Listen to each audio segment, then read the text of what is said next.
Friday night on SmackDown, man, the WrestleMania Night 1 main event is set. The biggest tag team match, arguably, of all time. The Rock and Roman Reigns official taking on Cody Rhodes and Seth Rollins. Man, it was a bunch of pomp and circumstance. Rock got a new entrance. It was a wild time. They almost ran out of time. Yeah. Just overall thoughts on this segment. Yeah, it was over the top in the best way possible. It was. That's true. It was over the top and dramatic. I really love Rock's new entrance. I think that's a great way to use the LED boards that nobody's really done yet. Yep. And so it was really cool to see that. I wish they would have spaced some stuff out a little better. I think timing was a big issue. Yes. And I gotta be honest with you. Part of that is because The Rock repeats himself so much in these promos now. He does. Yeah, like true. So much. Like I get it. You're trying to do your thing. And like he had a couple of really good one-liners, but there's also a time like you've said the same thing 3 times in a row now. Like I think you're just stalling to get to your next point because you forgot what you were getting ready to say. And so let's just kind of spit it out. And that's probably accurate, man. If I'm being honest, like Rock hasn't done this in a while, so no. Rock's having to reacclimate himself with the WWE way and cutting heel promos, because depends on what you believe, if they pivoted or if they didn't. Maybe he wasn't expecting to come and be a heel on this run. Who knows? I don't know. Just so I think you're right. I think that can have a lot to do with it. I mean, my goodness, I know you don't want to put this at the front of the show because of how big it is, and I know you don't want to make it the whole last hour of the show. But, man, cut something. These guys are good enough to improv if they need 5 extra minutes. It'll be fine. Just give these guys more time. Well, you knew the entrance was going to take a whole segment anyway. So I don't know why we didn't space that out a little bit more. I'll say this. The person that looked the best coming out of that whole segment, to me, was Seth. Yeah. To be honest with you, when he dropped the diarrhea Dwayne on Monday, I literally went, oh, he's about to get killed on Friday. Yep. Like Rock is going to eat him alive. And then all of a sudden, out of nowhere, the diarrhea chant broke from nowhere. Yep. And I was like, okay, that's awesome. That's fine. And then he hit him with that Mr. Midlife Crisis line, and I lost it. I was like, okay, Seth, when Seth takes something seriously, like I love his goofy character all the time too. Like it's funny. Yep. But when he gets serious and when he gets mad and when he starts cutting these impassioned promos like he did Friday and like he did tonight on Raw, he's awesome. Like he's really, really good. And I wish we got that more often than we do because it works so well for him. Yeah, for sure.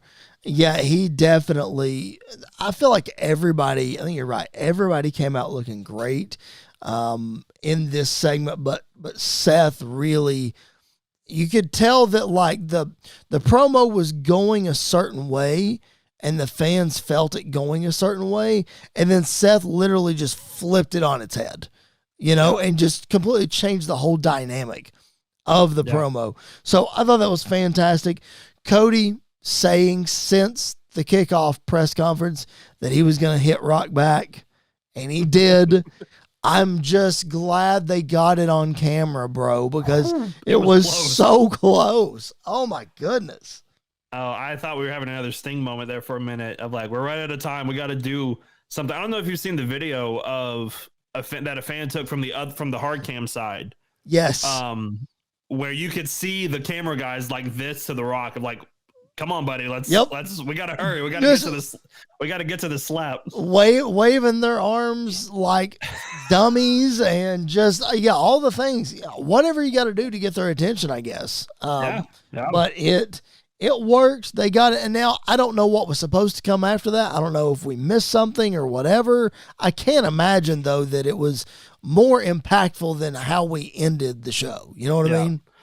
Yeah, I think the most we would have got is just another stare down and promos without the mic, talking back and forth to each other. I think that's kind of it. I will say this: after the Friday night and after tonight, and I'm probably going to eat my words in 4 weeks now. Yep. 4 weeks time. Yep. My lock of WrestleMania is Cody winning. Because we are not going back down the AEW route. Because Rock specifically said in the promo, if you lose, I'll make sure you never get a shot at this title again. So that I'm probably going to eat my words, but as of right now, I may change my mind. I may not become as gutsy, but I don't see a scenario that works out well for WWE if Cody does not walk out with the championship. I'm not ready to make that lock yet. Because I very clearly see a scenario where that doesn't happen. I'll say this, though. I lean heavily towards Cody winning at this point. Like, I feel like he has. I don't want to say it's a lost cause if he doesn't win. Because, again, I see a path where it can work if he doesn't win. But I'm telling you, my booking scenario, the way that I've thought it the whole time, is Rock and Roman win night 1. Somehow, some way, Cody Rhodes, with all the adversity, wins in night 2, with all the bloodline coming at him, blah, blah, blah, whatever. Maybe he has help, maybe he doesn't. Probably doesn't. Who knows? Cody ends up winning, and then Rock is disappointed in Roman because Rock handed Cody to him on a silver platter and he couldn't get it done. And that's the story we tell after WrestleMania. Because that could build to Rock Cody at SummerSlam. I was going to say that. We need Rock Cody we need Rock Seth at some point. We do, but I think we get Rock Cody at SummerSlam because, let's be real honest, if Roman loses the title at Mania, he's going to take some time off. He's not going to be around for a while. I think you can do Rock Cody at SummerSlam and then have Roman cost Rock at SummerSlam to head to WrestleMania. I think we probably get another Roman match at Backlash. I think we get Roman Cody rematch. Roman Cody 3? Yes. I think we get Roman Cody rematch at Backlash where Cody wins. But I think Saudi show, which we learned this week, is Memorial Day weekend, if I'm not mistaken, or according to Meltzer. Let's not take him at his word. But that Saudi show, maybe we get Seth Rock at that Saudi show. We get Cody Rock at SummerSlam, so that way we get them all in there. My only concern about doing, I guess that'll be fine because I don't think Seth will have the title then. So I think it won't be for a title. It'll just be them two going at it and Seth probably eating the pin. Or you could have it for the title with as much smack as Rock has been talking about that title that he's going to make it go away, and then you have Seth beat him. Are you just going to unify the titles at SummerSlam, though? No. If you do Rock Cody? No, because I don't think Rock beats Seth in that scenario. I think you could put, if you want Rock to be world champ and you want Cody to be world champ, don't do Rock Cody until Survivor Series.